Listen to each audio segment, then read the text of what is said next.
ताले आजमा कुव्वतों की खुशनुदी के लिए नाम नहाद मुल्की मफाद के नाम पर बदनाम ज़बाना नजरिया ज़रूरत मुतारिफ कराने वाले साबिक चीफ जस्टिस पाकिस्तान मोहम्मद मुनीर ने मौलवी तमीज़ुद्दीन केस के बाद यूसुफ पटेल और डोसो केस में ऐसे मुतनाज़ फैसले दिए जिनके नतीजे में न सिर्फ मुल्क में आमिराना तर्ज हुकूमत को फ़रोग मिला बल्कि सन 1971 में मुल्क दो टुकड़ों में तकसीम हो गया।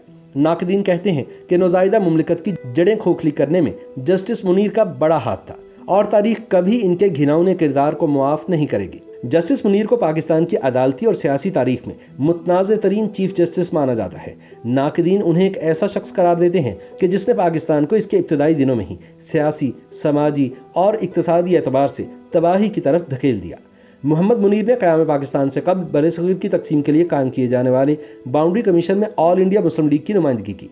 क़याम पाकिस्तान के बाद पंजाब चीफ कोर्ट यानी मौजूदा हाई कोर्ट के चीफ जस्टिस बने और इसके बाद फेडरल कोर्ट ऑफ पाकिस्तान यानी मौजूदा सुप्रीम कोर्ट ऑफ पाकिस्तान में बतौर चीफ जस्टिस ऑफ पाकिस्तान जिम्मेदारियां अंजाम दी। जस्टिस मोहम्मद मुनीर जज की हैसियत से अपने तवील करियर के दौरान अपना मुतनाज़ किरदार अदा करके 26 जून सन 1981 को दुनिया फ़ानी से कूच कर गए। सुप्रीम कोर्ट बार एसोसिएशन के साबिक सदर और मुल्क के मुमताज़ कानूनदान हामिद खान पाकिस्तान की आइनी और सियासी तारीख के बारे में अपनी ज़ख़ीम और मकबूल किताब constitutional and political history of Pakistan में लिखते हैं कि बतौर जज जस्टिस मुनीर की काबिलियत और इल्मी हैसियत शक व शुबे से बाला है, लेकिन काश इनके इरादे भी नेक होते। पाकिस्तान की कौमी तारीख में जस्टिस मुनीर का किरदार बाउंड्री कमीशन से ही शुरू हो जाता है।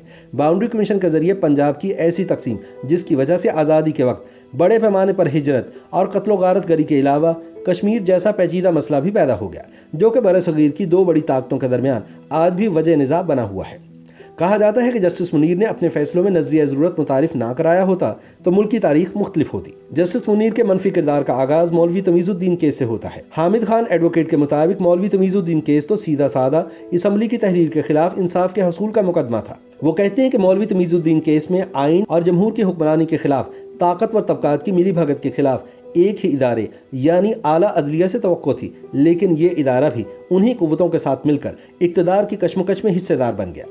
याद रहे कि 21 सितंबर सन 1954 को आइन साज असम्बली ने गवर्नर जनरल के असम्बली की तहलील और हुकूमत की बर्खास्तगी के इख्तियारात सल्ब कर लिए थे, जिसके जवाब में गवर्नर जनरल गुलाम मोहम्मद ने फौजी जनता की आशीर्वाद से 23 रोज़ बाद एमरजेंसी नाफिज करके मुल्क की पहली असम्बली को घर भेज दिया था। आइन साज असम्बली के सदर मौलवी तमीज़ुद्दीन खान ने गवर्नर जनरल के इस फैसले को चीफ कोर्ट यानी सिंध हाई कोर्ट में चैलेंज कर दिया था। चीफ कोर्ट ने मुकदमे की समाअत के बाद गवर्नर जनरल के हुक्म को कालेदम करार देते हुए आइन साज असम्बली को बहाल करने का हुक्म दिया। इसके बाद मरकजी हुकूमत सिंध चीफ कोर्ट के फैसले के खिलाफ फेडरल कोर्ट में चली गई। फेडरल कोर्ट ने इस मुकदमे का फैसला टेक्निकल यानी अक्सरियती बुनियाद पर गवर्नर जनरल के हक में कर दिया, यानी ये करार दिया कि उनकी तरफ से आइन साज असम्बली की तहलील का गैर कानूनी और आमिराना इक़दाम दुरुस्त था। हामिद खान इस फैसले पर तबसरा करते हुए अपनी किताब में लिखते हैं कि इसका सबसे कमज़ोर पहलू ये था कि 64 सफ़ात के फैसले में ऐसी कोई फाइंडिंग नहीं मिलती कि आया गवर्नर जनरल असम्बली तोड़ने का इख्तियार रखते भी थे या नहीं। हामिद खान के बकौल जस्टिस मुनीर जैसे शख्स से यह कतन पोशीदा नहीं था कि उनका फैसला मुल्क के जहाज़ को गहरे पानियों में डबो कर रख देगा। वो कहते हैं कि इस फैसले ने जिसमें गवर्नर जनरल को उन्होंने मलिका बरतानिया जैसे इख्तियारात दे दिए थे, अदलिया के बारे में अवाम के तासुर को हमेशा के लिए मजरूह कर दिया। जस्टिस मुनीर ने अपने इस फैसले में सिंध चीफ कोर्ट की सजरिश की थी और लिखा था कि अदालत को फैसला करते हुए कभी ये पेश नज़र नहीं रखना चाहिए कि इस फैसले के नताइज क्या होंगे।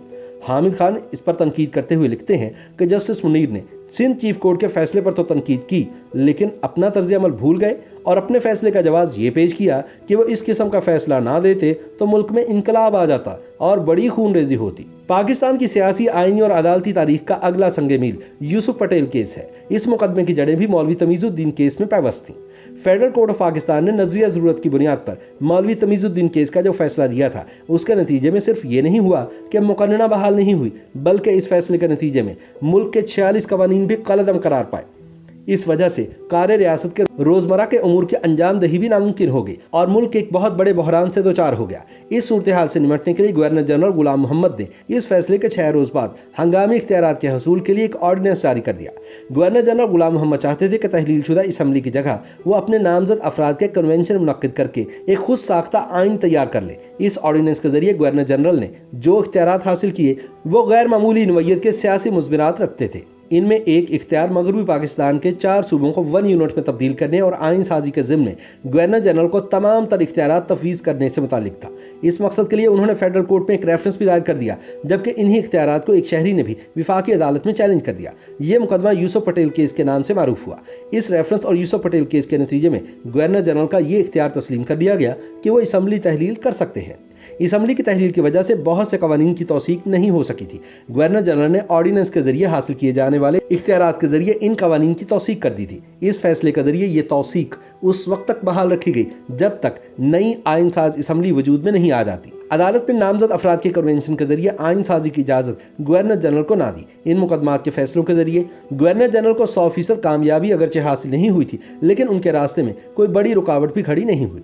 हामिद खान कहते हैं कि इस पस मंजर से ये इशारा मिलता है कि चीफ जस्टिस मोहम्मद मुनीर अगर ये मुकदमा आइनी और कानूनी बुनियाद पर निपटाते तो फैसला मुख्तलिफ होता, लेकिन आइनी माहिरीन और मौरखीन के मुताबिक गवर्नर जनरल गुलाम मोहम्मद के पेश नज़र कुछ दीगर मकासद थे, इसलिए उन्होंने अपने मुमकिन फैसले को बुनियाद फराहम करने के लिए बेतुके जवाब घड़ना शुरू कर दिए। जस्टिस मुनीर मानते थे कि मुल्क के मुस्तकबिल के आगे एक खंदक खोदी जा चुकी है, लिहाजा वापस मुड़ने या खंदक में गिरने से बचने के लिए इस खंदक पर एक पुल तामीर करना ही तमाम मुश्किलात का वाहिद हल है। तारीख ने इसी पुल को नजरिया ज़रूरत का नाम दिया, जिसने न सिर्फ ऐन उस जमाने में मुल्क को एक पेचीदा बहरान में मुब्तला कर दिया, बल्कि आने वाले ज़मानों के लिए भी मुश्किलात पैदा की, जिसके आसार 7 अशरे गुजरने के बाद भी दिखाई देते हैं। जस्टिस मुनीर के सियासी नोयत के दीगर फैसलों पर भी इसी अंदाज़े फ़िक्र का गलबा दिखाई देता है। जस्टिस मुनीर का तीसरा फैसला, जिसने पाकिस्तान में जमहूरी सियासी अमल की राह में पहाड़ जैसी रुकावटें हायल की, डोसो केस के नतीजे में सामने आया। डोसो केस के जरिए अयूब खान के मार्शल लॉ का निफाज और इसके नतीजे में एक मुंतखब हुकूमत के खात्मे को चैलेंज किया गया था। जस्टिस मुनीर ने इस मुकदमे में मार्शल लॉ के निफाज और इसकी वजह से नाजायज़ तौर पर एक मुंतखब आइनी और कानूनी निज़ाम के खात्मे को बगावत करार देने की बजाय इसे एक कामयाब इनकलाब करार देने के लिए हांस केल्सन्स की मारूफ थ्योरी ऑफ स्टेट का सहारा लिया। इस थ्योरी में कहा गया है कि कामयाब इनकलाब अपना जवाब खुद होता है और उसे आइन साजी का हक भी होता है। इस सिलसिले में उन्होंने इनकलाब फ्रांस, इनकलाब चीन और इनकलाब रूस की मिसालें पेश की। सियासी मुज़बिनात रखने वाले जस्टिस मुनीर के यही बुनियादी फैसले हैं जिसकी वजह से मुल्क सियासी और आइनी तौर पर अपने रास्ते से भटक गया। मुबस्सिरीन कहते हैं कि मौलवी तमीज़ुद्दीन केस का फैसला ऐसे दूररस मुज़बिरात रखता था जिसके नतीजे में मशरक़ी पाकिस्तान की अलहदगी की बुनियाद रखती गई थी। YouTube पर गूगली न्यूज देखने के लिए youtube.com की सर्च बार में गूगली न्यूज टीवी टाइप करें। गूगली न्यूज के पेज पर सुर्ख रंग के सब्सक्रिप्शन वाले बटन पर क्लिक करना ना भूलिए। YouTube पेज पर अपलोड होने वाली वीडियोस से बाखबर रहने के लिए बेल आइकन पर क्लिक कीजिए। आपको हर नई वीडियो के बारे में नोटिफिकेशन मौसूल हो जाएगा। YouTube पर गूगली न्यूज देखने के लिए youtube.com की सर्च बार में गूगली न्यूज टीवी टाइप करें। गूगली न्यूज के पेज पर सुर्ख रंग के सब्सक्रिप्शन वाले बटन पर क्लिक करना ना भूलिए। YouTube पेज पर अपलोड होने वाली वीडियोस से बाखबर रहने के लिए बेल आइकन पर क्लिक कीजिए। आपको हर नई वीडियो के बारे में नोटिफिकेशन मौसूल हो जाएगा।